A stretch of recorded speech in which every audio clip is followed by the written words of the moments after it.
All right, so a little concerned about that.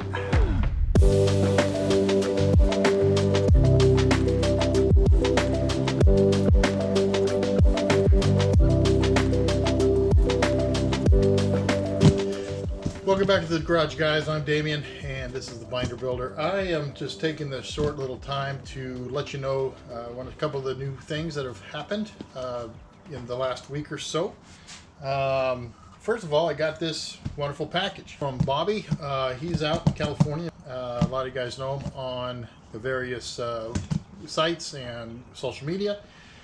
He had just finished building his bug and had an accident. He actually just had a buddy where he could swap a lot of his stuff over to a new chassis, and got up and running really quickly, but that meant he had a bunch of stuff that he was selling and getting rid of. So I made a couple of purchases from him.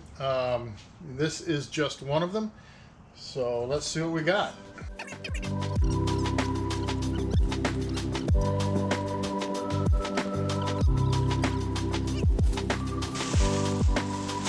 Ooh.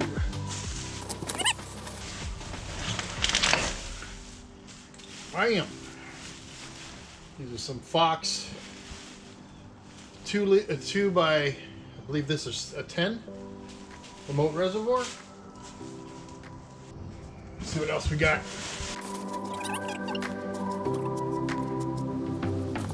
All right, so I've got some oil contamination,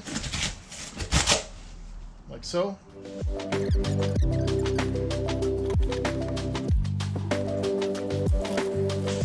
That would be I think it's a 14, he said. It's a 2x14 remote. This one's another 2x10.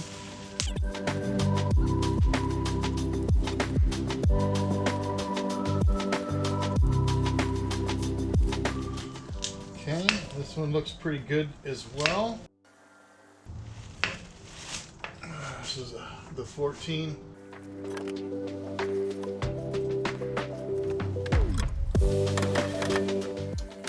After getting the shocks out, I went ahead and started just inspecting stuff, just trying to see where that oil was coming from. It's kind of difficult to kind of pinpoint where it came from, but I know I'll get it eventually. Pulled out a shock that I bought just for mock-up purposes, went ahead and read through the instructions and just see what kind of information I could glean, trying to figure out where this leak was.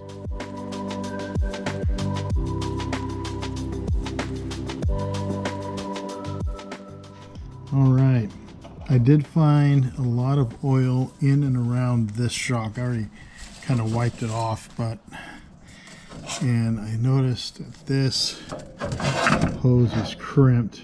You can take a look at the other hoses. Nice full. This one has a little bit of a squish, but all the same. So I'm thinking that might be the leak right there. The shocks look fine. But how does the oil get out? Well, typically soft things, and that's why they put those on them. But might have had some issues right there, because that is very, that I could feel like a crimp in there, pretty good crimp. So I think that's just like, bad tube, bad braided line. But that's easy to do. I got to pull this apart anyway to take the springs off, clean everything up. I'm gonna clean them up, wax them, make them nice again, and yeah. So yeah, I got a little bit of rubbish.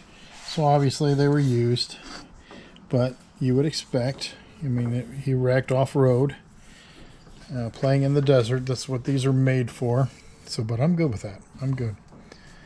But anyway, all right. Well, that's all I really wanted to show.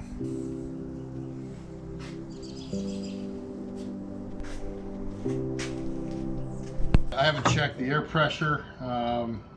They say, I was just reading the instructions, and the instructions say they come with about 200 pounds of nitrogen or factory set. At 200 pounds, all I got to do is unscrew the bottom cap, and that's where the fill is. So I'll look at that later. Okay, so yeah, I double checked these. These are 14s here, 2x14.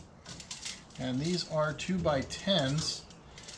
So little guys, but it's just a buck. So don't need to get too much. But where I wanted to kind of show you guys something is, besides the length, let's do this. Besides the length, you notice the difference between the two? This one's much thinner, and this one's much thicker. So the reason is because these are, I think, 200, let's see here, this is a 200-pound spring on the top and a 250 on the bottom, it looks like. And so the coils are much smaller because it doesn't need to lift so much weight. Whereas these ones, this is a 500 on top and a 600 on the bottom. So obviously tighter spring rates means larger coils. And that's what I was talking about, getting a measurement. So I'm just going to measure them for you guys, since it was kind of hard to get a measurement. Outside dimensions, wow, these are still under 4 inches. So 2-inch shock is under 4 inches. The measurement I got from Locked Off Road of their 2.5s was 4 1/4. So this is 3 and just a skosh over 3 3/4. So that would go to 4 1/4 with 600-pound springs, which is about as heavy as I imagine I would need to use. These were on a like setup bug, so he had a Honda V6, he had a Mendiola transmission in it, 5x5s and so forth. So these should be set up for the weight of my bug. It shouldn't need too much. We'll see. Unfortunately, he was running a beam front end, so I'm not sure how that equates with the springs here. Again, that's 200, that's 250. 200 over 250. Yeah, I'm not sure if these are going to hold up to the front end. We'll find out. We'll find out for sure. Let's see what these are. I am getting 3.5. Let me try it this way. 3.5. So with the small 250-pound springs, it's only 3.5. And as you can see, the 200-pound springs are even smaller. This is going to be actually difficult to get. So I'm going to line it up with 1. And yeah, it's like 2 1/4. Excuse me, 3 1/4. Yeah, so yeah, it's less than 3.5. So yeah, if you guys are building your suspension and you want to know how much room to leave for space, like I was with my arms, yeah, if you figure on a 4 to 4.5 inch spring, that'll take you everything from this to this. So from the 250-pound spring rate all the way to the 600-pound spring rate. As you guys remember, I figured mine at 5 inches clearance, so that will give me plenty of room, about a 1/2 inch or so. I would recommend it. I don't want anything hitting these while it's traveling.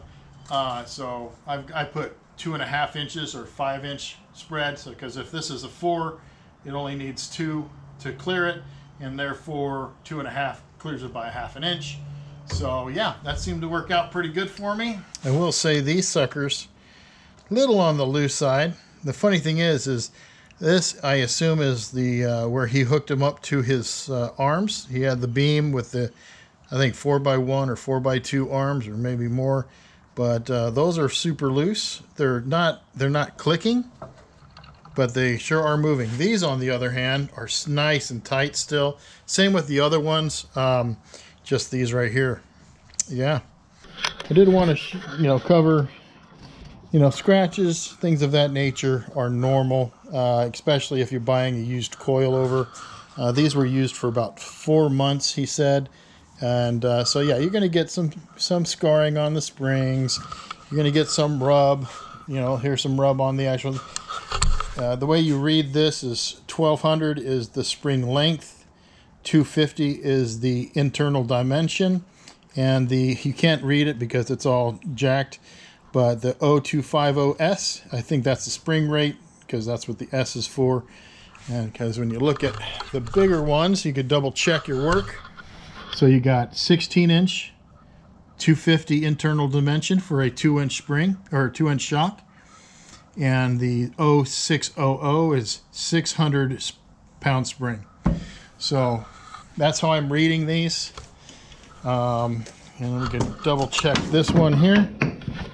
This one still has really nice lettering on it. So you got 10-inch 250 internal with a 200 pound spring. So yeah, not too bad, not too shabby. I like this, like the shocks. I actually really like that they're somewhat orangish. I know I'm getting a little prima donna at this point, but yeah, I'm okay with that. I like I said, rugged but refined. My bug colors are going to be orange, black, and silver. Orange, black, silver. You got black and silver and black all over the place. I love it. So that's actually going to match really well. Very happy with that. But like I said, you know, normal wear, you could tell there's some wear in there. Probably where it was rubbing. These are the bottoms. So probably where it was rubbing, where it mounted to the arms, the trailing arms for the front beam. And then every once in a while, see that right there? That's a lot of gouging and stuff. That's, you know, I know. Oh, it's only 4 months old. How did you get? Honestly, that's basically where the tab, you know, this is a standard spacer, a spacer, not this shock. But when you have that spacer, and then you have this big monster shock, or you have this big monster tab, right? Well, as your suspension flexes, that tab is going to come in, and that's what I think would happen. It is a nice little curve, so that tells me it was most likely the tabs that were holding these to the lower arms. What I'd like to try to do to fix that is I am going to run a little wider spacers, and instead of having a 2 1/4 or 1 1/4 inch, I'm going to go with 1 1/2. As you know, this is my arm. This is 1.5 inches wide, so if I could have the tab on each end of that, that'll give me that 1 1/2, give me a little extra room. I'll also probably bevel the top of the tab so that it won't gouge into the shocks. Obviously the top looks pretty good, and look at that, you can see a little bit of gouging from the tab up top. Not concerned about it. Now let's take a look and see if it has that gouging on the other side. Not so much. How about the other one? This one had no gouging on it, but there is gouging on this side. But yeah, here we are, man. It looks pretty good. I'm very happy with the purchase. It saved me a couple $1,000s, to be quite honest with you. And while I am sad that his bug that was just built and only 4 months old, as he said, took a wreck and it needed to be parted out, but he was able to find another chassis. He just took his body and swapped it over. The other chassis was completely built already, and so I was able to get shocks for inexpensive. These are factory Ford Race Series. I'm not sure where that falls on the quality of Fox product goes, because there's always like entry level and then high to do shocks. So not sure where these particularly land, but with a little bug, I think these are going to do wonderfully. But yeah, anyway, thanks for joining. I hope you enjoyed this little reveal, if you will. I just got these in the mail. Thought I'd share them with you guys. So I'm not sure when this video will go up, but anyway. If you'd like to continue seeing this build from start to finish, basically, go ahead and subscribe. I would appreciate it if you'd leave a like on the video, and we'll see you on the next one. I'm Damien, and this is the Binder Builder.